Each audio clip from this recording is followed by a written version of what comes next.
Hello guys.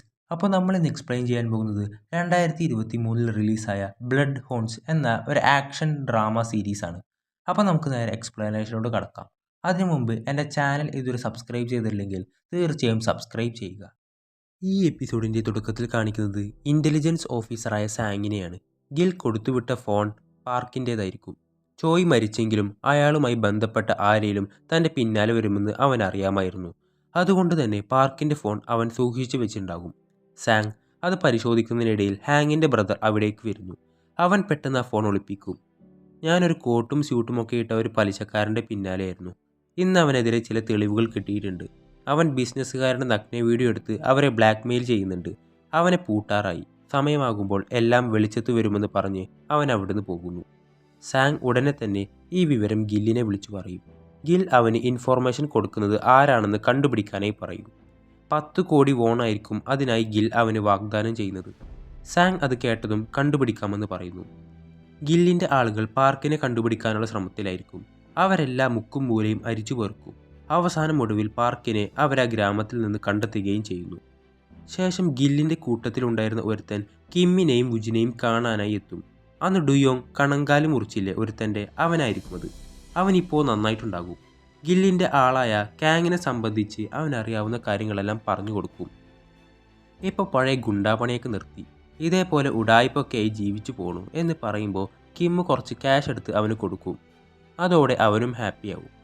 ശേഷം കിമ്മും മുജിനും കാങ്ങിൻ്റെ details പരിശോധിക്കുന്ന സമയം അവിടേക്ക് ആ അപ്പാർട്ട്മെൻറ്റിലെ പെണ്ണ് വന്ന് തൻ്റെ കമ്പ്യൂട്ടർ ചോദിക്കാതെ എടുത്തതിന് വഴക്ക് പറയുന്നു. ആ സമയത്താണ് അവൾക്കൊരു വാട്സപ്പ് മെസ്സേജ് വരുന്നത്. അതിൽ അടിച്ച് അവശനാക്കിയ പാർക്കിൻ്റെ ഫോട്ടോ ആയിരിക്കും. പിന്നാലെ ഒരു ഫോൺ കോളും. അത് കാങ് ആയിരുന്നു. നിന്റെ മുത്തശ്ശനെ ജീവനോടെ വേണമെങ്കിൽ ഞാൻ പറയുന്നിടത്തേക്ക് വരണമെന്ന് കേൾക്കുമ്പോഴാണ് കിമ്മും വുജിനും ഈ നിൽക്കുന്ന പെൺകുട്ടി പാർക്കിൻ്റെ കൊച്ചുമോളാണെന്ന് അറിയുന്നത്.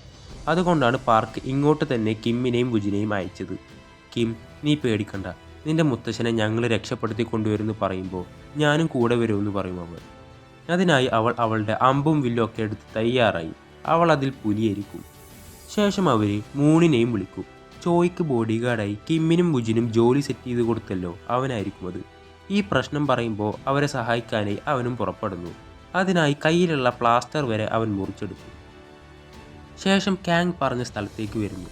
എന്നിട്ട് മൂണും ആ പെണ്ണും ഫയർ എക്സിറ്റ് വഴി മുകളിലേക്ക് കയറി കിമ്മും വുജിനും മുൻവശത്തൂടെ കയറും. അവരെ കണ്ടതോടെ കാങ്ങിന് മനസ്സിലായി എല്ലാത്തിൻ്റെയും പിന്നിൽ ഇവർ തന്നെയാണെന്ന്. കിമ്മും വുജിനും ഇപ്പോൾ പഴയ പോലെയല്ല, ഭയങ്കര സ്ട്രോങ് ആയിരിക്കും. കാങ് അവരെ തീർക്കാൻ പറയുന്നതും അവിടെ അടി പൊട്ടി തുടങ്ങിയിട്ടുണ്ടാവും.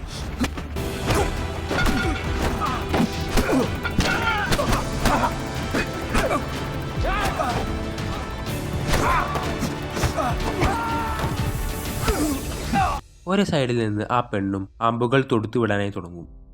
ശേഷം അവൾ അമ്പുകൾ വിട്ടുകൊണ്ടിരിക്കുന്ന സമയം വേറൊരുത്തൻ സൈഡിലൂടെ അവരെ പിടിക്കാനായി വരും. ഇത് കണ്ട മൂൺ അവനെ തടയാനായി അവൻ്റെ അടുത്തേക്ക് ചെന്ന് പിന്നെ അവർ തമ്മിലാകും അടി. താഴത്തെ ഫൈറ്റിനിടയിൽ കിമ്മും കാങ്ങും തമ്മിൽ നേർക്ക് നേർ വരും. ഒരൊറ്റ അടിക്ക് അവനെ വീഴ്ത്തും. കാങ്ങിന് പഴയ പോലെ അവനൊന്നും തൊടാൻ പോലും പറ്റുന്നുണ്ടാവില്ല. മറുവശത്ത് മൂൺ അയാളുമായി ഫൈറ്റ് ചെയ്ത് പിടിച്ചു നിൽക്കാനാവാതെ വരുമ്പോൾ പെട്ടെന്ന് അവിടേക്ക് വുജിനെത്തി അവനെ അടിക്കാൻ തുടങ്ങും. പിന്നെ അവരാകും ഫൈറ്റ്. മറ്റവൻ കത്തിയെടുക്കുന്ന നേരം വുജിൻ, എന്നെ തീർക്കാൻ നിനക്ക് കത്തിയുടെ ആവശ്യം അല്ലേ, അങ്ങനെയാണെങ്കിൽ എടുക്കടാ എന്ന് പറയുമ്പോൾ അവൻ കത്തി തിരികെ വെക്കും. അപ്പോൾ നിനക്ക് ആത്മാഭിമാനമുണ്ട്, വെരി ഗുഡ്. താഴെ കിം കാങ്ങിനെ അടിച്ച് ചോര തെറിപ്പിച്ചുകൊണ്ടിരിക്കുക. മേലെ വുജിൻ അയാൾക്കിട്ട് നന്നായി കൊടുക്കുന്നുമുണ്ട്. ആ പെണ്ണ് വന്ന് മൂണിനെ അവിടുന്ന് എഴുന്നേൽപ്പിക്കാനായി നോക്കും. അങ്ങനെ കാങ്ങിനിട്ട് കൊടുത്ത് അവൻ്റെ ബോധം പോയിട്ടുണ്ടാകും. അതുപോലെ മറ്റവൻ്റെയും. അവനെ തട്ടി വിളിച്ച് പാർക്ക് എവിടെ എന്ന് ചോദിക്കുമ്പോൾ അവൻ പറയില്ല. ആ പെണ്ണിനോട് കയ്യിലുള്ള ആ അമ്പ് തരാനായി പറയും മൂൺ. അത് വെച്ച് അവൻ്റെ കാലിൽ കുത്തിക്കയറ്റും. ഇതൊരു വേദനയല്ല, ശരിക്കുള്ള വേദന എന്താണെന്ന് ഞാൻ കാണിച്ചു തരാം. കാലിൽ നിന്ന് ആ അമ്പ് വലിച്ചൂരും. എന്നിട്ട് ആ പെണ്ണിൻ്റെ ചെവിയും കണ്ണും പൊത്താനായി ആവശ്യപ്പെടും. എന്നിട്ട് ആ അമ്പ് അവൻ്റെ മർമ്മസ്ഥലത്തോട്ട് തന്നെ വെക്കും. നമുക്ക് വളരെ പ്രധാനപ്പെട്ട ഒന്നാണ് ഫാമിലി. പക്ഷെ ഇവനില്ലെങ്കിൽ ഈ പറഞ്ഞ തലമുറ പോലും നിനക്കുണ്ടാവില്ല. അങ്ങനെ 3 വരെ എണ്ണി കുത്താറാവുമ്പോൾ വേണ്ട, ഞാൻ പറയാമെന്ന് പറയും. എന്നിട്ട് കാങ്ങിനെയും അവനെയും ഡിക്കിയിലിട്ട് അവർ കൊണ്ടുപോകും. കാങ്ങുള്ള വണ്ടിയുമായി മൂണിനോട് താവളത്തിലേക്ക് കൊണ്ടുപോകാൻ പറയും. പിന്നെ ആളുടെ പ്ലാസ്റ്റർ ഇട്ട കൈ കംപ്ലീറ്റായി റെഡി ആവാത്തതുകൊണ്ട് ബാക്കി ഞങ്ങൾ നോക്കിക്കൊള്ളാമെന്ന് പറയും. ഗിൽ എവിടെയാ സ്വർണം ഒളിപ്പിച്ചു വെച്ചേക്കുന്നതെന്ന് കാങ്ങിനറിയാം. കൊല്ലുക എന്നതൊഴിച്ച് എന്ത് ചെയ്താലും അവൻ്റെ വായിൽ നിന്ന് തന്നെ അത് പറയിപ്പിക്കാൻ നോക്കണം എന്ന് പറയും. ശേഷം പാർക്കിനെ കണ്ടുപിടിക്കാനുള്ള പോക്കിനിടയിൽ കിം ഹാങ്ങിൻ്റെ ബ്രദറിനോട് പാർക്കിനെ തട്ടിക്കൊണ്ടുപോയ കാര്യവും അത് കണ്ടുപിടിക്കാൻ ഞങ്ങൾ പോവുകയാണെന്നും പറയുമ്പോൾ നിങ്ങൾ അവിടേക്ക് ഒറ്റയ്ക്ക് പോകരുതെന്നും ലൊക്കേഷൻ അയക്കാനും അവൻ ആവശ്യപ്പെടും. ഗില്ലിൻ്റെ ഫോൺ ഹാക്ക് ചെയ്ത് അതിൽ നിന്ന് ഡീറ്റെയിൽസ് കണ്ടെത്താനുള്ള ശ്രമത്തിലാണവർ. അവൻ തൻ്റെ ബാക്കപ്പ് ടീമിനെ അയക്കാമെന്നും പറയും. അതിനായി ആ കൂട്ടത്തിലെ ഗില്ലിൻ്റെ ആളായ സാങ്ങിനോടും എല്ലാവരോടും ഗില്ലിൻ്റെ ഫിഷ് ഫാമിലേക്ക് പോകാനായി പറയും. ഈ കാര്യം അവൻ ഗില്ലിനെ വിളിച്ചറിയിക്കുന്നു. ഗിൽ ആ ഫിഷ് ഫാം ക്ലീൻ ആക്കിയിടാൻ പറയും അവൻ്റെ ആളുകളോട്. അങ്ങനെ അവിടേക്ക് പോലീസുകാർ എല്ലാം എത്തുമ്പോഴേക്കും അവിടെ ആരും ഉണ്ടാവില്ല. കിം മറ്റവനെ പോലീസിൽ ഏൽപ്പിക്കുന്നു. എങ്ങനെയാണ് ഗിൽ പോലീസ് വരുന്ന വിവരം അറിഞ്ഞതെന്ന് ഹാങ്ങിൻ്റെ ബ്രദറിന് എത്ര ആലോചിച്ചിട്ടും പിടികിട്ടുന്നില്ല. ശേഷം അവർ മൂണിൻ്റെ അടുത്തെത്തും.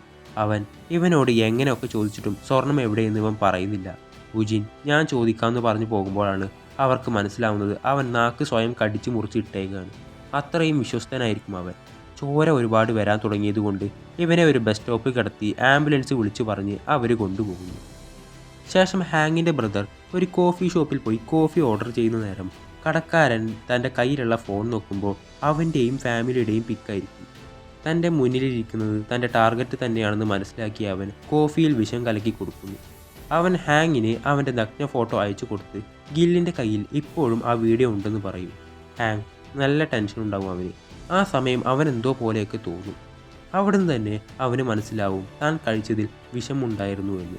പെട്ടെന്ന് തന്നെ അവൻ ആ കടയിൽ കയറി നോക്കുമ്പോൾ ശരിക്കുള്ള ആ കടയുടെ ഓണറിനെ കെട്ടിവെച്ചതായി കാണും. എങ്ങനെയൊക്കെയോ കുറേ ഉപ്പ് വാരി തിന്ന് കുടിച്ചതെല്ലാം അവൻ അവിടെ വെച്ച് ഛർദ്ദിച്ച് കളയുന്നു.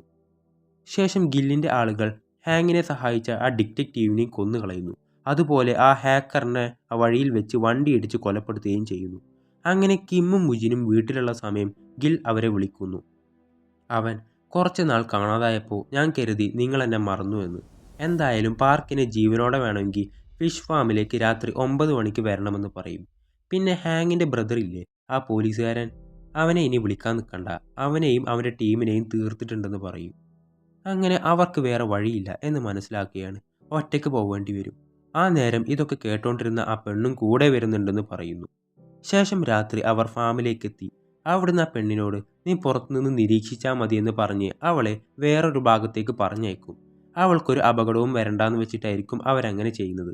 അങ്ങനെ ഫിഷ് ഫാമിൻ്റെ ഉള്ളിൽ മുഴുവനും ഗില്ലിൻ്റെ കൂട്ടാളികളായിരിക്കും. അവിടുന്ന് അവൻ്റെ അസിസ്റ്റൻ്റ് കൊല്ലവരെ എന്ന് പറയുന്നതും അവിടെ ഫൈറ്റ് തുടങ്ങും.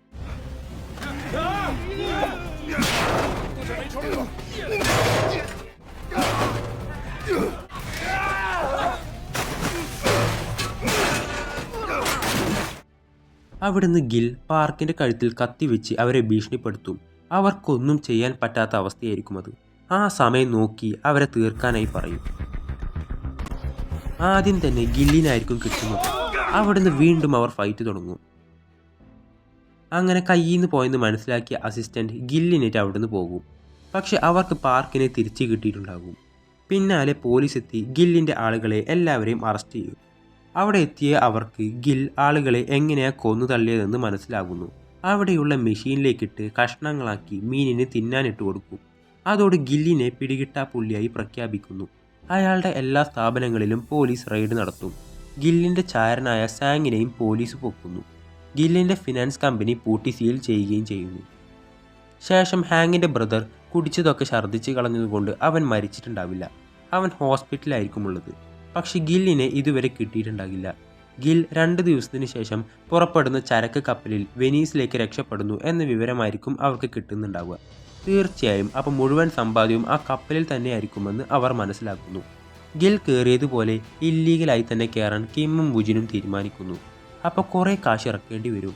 അതുകൊണ്ട് തന്നെ അതിനായി അവർ ഹാങ്ങിൻ്റെ അടുത്തോട്ട് പോകും. ഹാങ് അവർക്ക് ആവശ്യമുള്ള പണം കൊടുക്കുന്നു. പക്ഷേ ഗില്ലിൻ്റെ അടുത്തുള്ള തൻ്റെ നഗ്ന വീഡിയോ എനിക്ക് കിട്ടിയിരിക്കണമെന്ന് പറയും.